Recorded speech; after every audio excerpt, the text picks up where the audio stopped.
Et on continue avec vous, Nora Seval. Merci d'être cet après-midi au Maghreb des livres pour nous parler de votre dernier, je crois que c'est le dernier qui est sorti, qui s'intitule Jazina et Diab. Bah oui. Oh, j'ai dû me... Oui. Oui. On inverse. Jazina et Diab. C'est Jésia. Jésia. Jésia. Et Diab, fragment d'une épopée arabe, et c'est aux éditions Akma. Amka. Ah bah alors, je suis décidément... vraiment désolée. Non, mais je suis un peu Je suis désolée parce que c'est une maison d'édition mais justement, je voulais vous demander... qui est nouvelle à Fort-Calquier.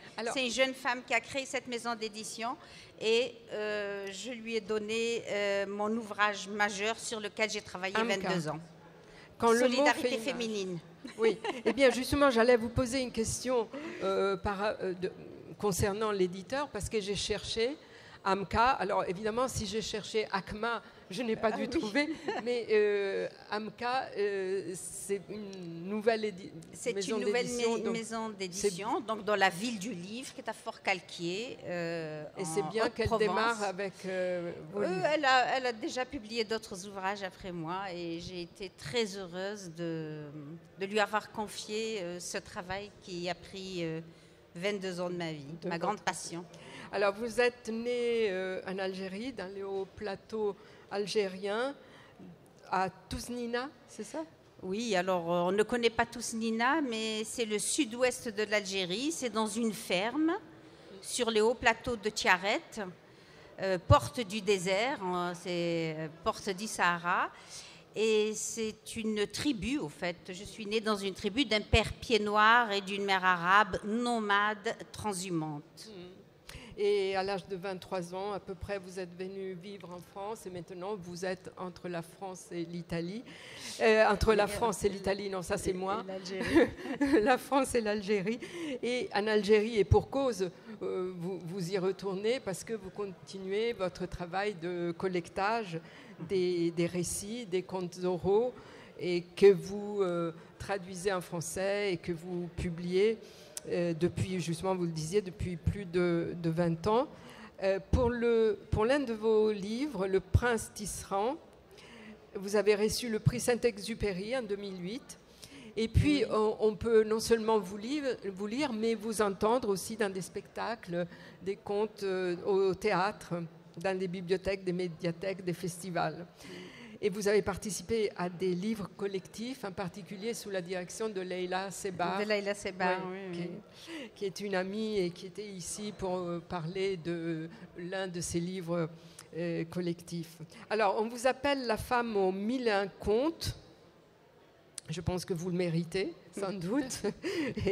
et ces 1001 contes, une partie, vous les avez collectés vous-même, mais une partie vous a été transmise par les femmes. Oui, j'ai eu la chance, vraiment la grande chance de naître à la campagne, donc dans cette ferme où il y avait la tante de ma grand-mère qui vivait toujours sous la tente, qui était nomade transhumante, et j'ai hérité de l'art du conte. Je n'ai pas fait exprès, je ne savais même pas que j'étais conteuse, je l'ai su à l'âge de 40 ans. Pour moi, tout le monde peut raconter une histoire. C'est à l'âge de 40 ans que j'ai appris par les autres qui m'ont dit « mais tu es conteuse ». Et j'ai cette chance de retenir en une seule fois un récit assez long. Ouais. Parce que cette lignée de femmes se transmettait donc de génération en génération, des contes traditionnels. Oui, c'était les veillées. C'était des veillées qui avaient encore une valeur d'acte social très C'était un acte social et tous les soirs, c'est ainsi qu'on instruisait les enfants par la littérature orale.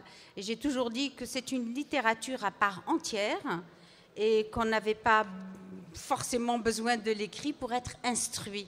Ce sont des gens très instruits et qui ne savent peut-être pas écrire, ils ne connaissent pas l'écriture, mais ils ont tout dans la mémoire, la poésie, les épopées, les contes, les devinettes et beaucoup d'autres savoirs, la transmission sur les ancêtres.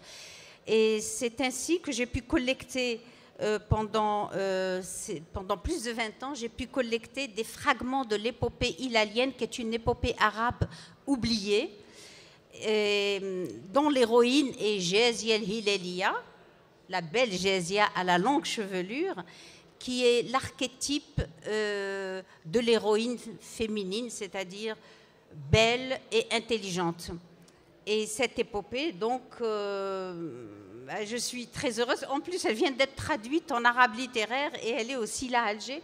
J'en suis vraiment ravie. Parce que vous, quand vous collectez ces contes ou ces fragments de contes que vous tissez ensemble, oui, pour arriver au conte final. En ce qui concerne l'épopée, oui, hein. Oui. Mais les autres, je respecte le récit tel qu'il, oui, m'a été raconté. Mais celui-ci, d'après ce que j'ai compris en vous, oui, lisant, et c'est un récit d'abord vraiment mythique, oui, fondateur. C'est un récit mythique.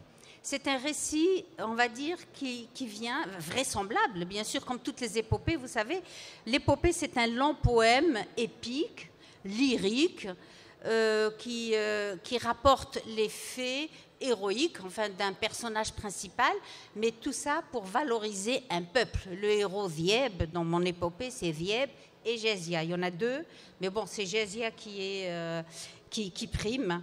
Vous savez, l'épopée hilalienne, Sirt ibn Hilal, en arabe, on dit Sirt ibn Hilal, elle se raconte en 3 cycles, 3 grands cycles. Le premier cycle, c'est quand les Arabes étaient au Nejd. Le deuxième cycle, lorsqu'ils sont arrivés en Égypte. Et le troisième cycle, c'est la Taghriba. La marche vers l'ouest, c'est la partie qui s'est passée au Maghreb. Et il en existe beaucoup plus en Tunisie, parce qu'ils sont arrivés d'abord en Tunisie, les Hilaliens. Et il y a de très beaux fragments de l'épopée en Tunisie sur la geste hilalienne et de très belles gravures. Hein. Ils sont beaucoup plus forts dans l'épopée hilalienne que nous, les Algériens. Mais on la raconte aussi en Algérie. Et contrairement, par exemple, au héros qui était Ebouzid, avant, en Égypte, c'était Ebouzid.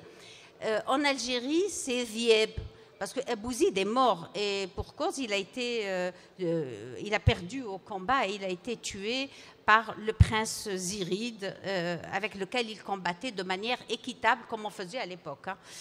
Et donc Vieb a fini par tuer ce prince et c'est lui qui est devenu le héros et le grand amoureux de Jazia. Alors c'est une belle histoire d'amour mais tragique avec de longs poèmes et des parties chantées, des parties racontées. Et donc des parties en prose et des parties poétiques. Alors, il y a des éléments récurrents qu'on trouve un peu dans d'autres contes et légendes. L'échange des nouveau-nés à la naissance, par exemple, ou le héros extrêmement rusé, intelligent, qui est comme un détective qui sait... analyser le moindre indice, qui sait répondre à toutes les énigmes, les devinettes. Oui. Mais là, il faut dire que c'est Jazia qui est aussi avisée, aussi intelligente, aussi maligne. On va dire que c'est Vieb qui est aussi intelligent que Jazia. Parce que Jazia ne voulait pas se marier avec n'importe qui. Tous les jeunes la convoitaient. Et elle a dit, je n'épouserai que l'homme qui pourra m'égaler en intelligence. Et à toutes ces épreuves, c'est Vieb qui l'a emporté, effectivement. Vieb, ça vient du mot zib en arabe, donc du chacal ou du loup. Et à sa naissance, Vieb a été échangé avec le fils du berger. Certains disent qu'il a été même abandonné et nourri par une louve, d'où le nom Vieb. Et Jazia, elle, parce que tous les héros mythiques ou historiques ont une histoire à la naissance. On ne devient pas héros sans cette tragédie à la naissance. Et Vieb, lui, il a été échangé, donc il n'a pas été élevé par ses parents. C'est comme s'il était orphelin. Et Jazia, sa mère est une djinniya, c'est une femme génie. D'où la beauté lumineuse de Jazia et son esprit vif. Voilà. Et alors, comment faites-vous pour mettre ensemble ces fragments pour choisir une variante, une version plutôt qu'une autre?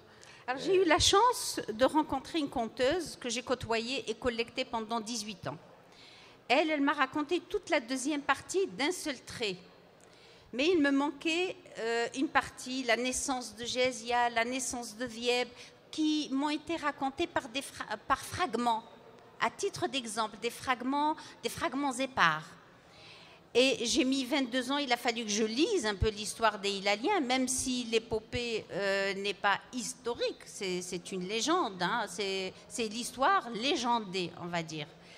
Même si les personnages ont existé, même si l'histoire des Hilaliens a existé, ils sont arrivés au Maghreb, pour ceux qui ne connaissent pas les Hilaliens, ils sont arrivés au Maghreb au XIe siècle. Hein.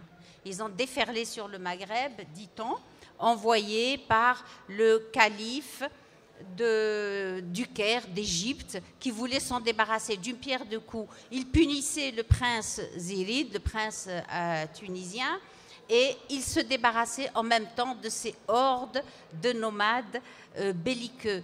Mais je dis ça, hordes de nomades belliqueux, mais je les adore, je vous assure que je les adore, parce qu'ils ont le sens de la parole donnée, le sens de l'honneur, le sens de l'hospitalité, la connaissance de la nature, de la poésie. Et cette geste que j'ai assemblée nous parle aussi de la vie des nomades, de la souffrance de ces nomades lorsqu'il y a la sécheresse. La famine. Et la famine, la sécheresse, donc la famine. Et il y a des passages très poignants sur Gésia, Gésia qui s'est sacrifié pour épouser un roi pour sauver sa tribu de la famine. Et je ne vais pas raconter l'histoire, mais en même temps, il y a des passages lyriques qui exaltent les sentiments et donnent vraiment parfois même envie de pleurer, et des passages très versifiés dans un arabe nomade des hauts plateaux. Et il y a cette ritournelle presque qui revient souvent, où elle attribue des Bnou Hilal. وين نجع بنو هلال وين نجع بنو هلال أهل العود والمزعال وين نجع بنو هلال. Sa trace subsiste. Voilà. Sa trace subsiste-t-elle, donc وين نجع بنو هلال قاب الرسم ولا مازال. Pour ceux qui ne connaissent pas l'accent, c'est قاب الرسم ولا مازال. C'est vraiment très accent du sud-ouest. Et alors, donc la trace, évidemment, elle subsiste, hein, ne serait-ce que dans vos récits oraux et dans vos livres. On dit que l'oreille tombe amoureuse avant l'œil. Je l'ai lu dans votre conte, et c'est le charme de la voix, c'est le charme du récit oral. L'oreille tombe amoureuse avant l'œil, c'est-à-dire quand on a entendu parler de la beauté de Gésia, on est amoureux d'elle avant de la voir.